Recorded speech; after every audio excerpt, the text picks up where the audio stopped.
Hello guys, কেমন আছো তোমরা সবাই? আজকে আমরা মেঘালয়, এখানে আমাদের বাড়ির সামনেই পাহাড়, আমরা ঝর্ণা ঘুরতে এসেছি। দেখো কত সুন্দর প্রকৃতির দৃশ্য, তোমাদের সবার ভালো লাগবে আশা করছি। খুব ভালো লাগছে এখানে এসে নিয়ে, বহু বছর পরে আসলাম, যদিও বাড়ির সামনে, কিন্তু এখন আসা হয় না সেরকমভাবে। দেখতেই পাচ্ছ কত সুন্দর প্রকৃতির দৃশ্য। তোমাদের কেমন লাগছে অবশ্যই বলবে কমেন্ট করে দেখে নিয়ে। এই দেখো এদিকে এখন সুন্দর রাস্তা হয়ে গেছে, পাকা পুরো রাস্তা। আগে তো এমন ছিল না, আগে মাটির রাস্তা ছিল, এত বাড়িঘরও ছিল না। এখন তো অনেক বাড়িঘর হয়ে গেছে। আগের মতো এখন ঝর্ণার জলও নেই, ওরকম শুকিয়ে গেছে।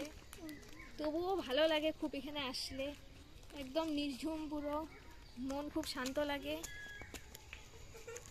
খুব শান্ত লাগে দেখে।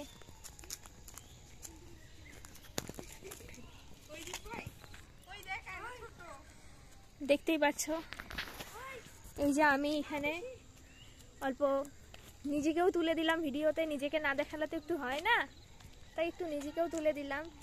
দেখতেই পাচ্ছ আমি ভয়েস ওভার দিচ্ছি, তখন কিছু বলতে পারিনি, কারণ জানোই সবাই যাতায়াত করে এখন, তার জন্য বহুত আওয়াজ হয়, তাই এখন আমি ভয়েস ওভার দিচ্ছি।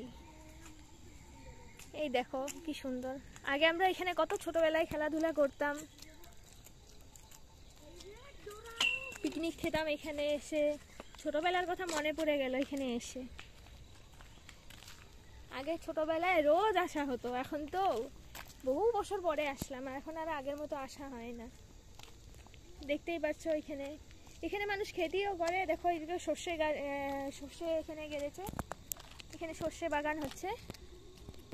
আর কিছুদিন গেলে এখানে পুরো হলুদ হয়ে যাবে সর্ষে ফুলে। দেখতেই পাচ্ছ সবাই। তো কেমন লাগছে তোমাদের, তোমরা অবশ্যই বলবে। আমাদের ভিডিও ব্লগের মাধ্যমে তোমরাও একটু ঘুরে নাও। আর সবাইকে রিকোয়েস্ট করব, কখনো আসলে এখানে মেঘালয় ফুলবাড়িতে আসবা, এখানে এসে নিয়ে ঘুরে যাবে। বহুত এখানে দেখার মতো বহুত জায়গা আছে।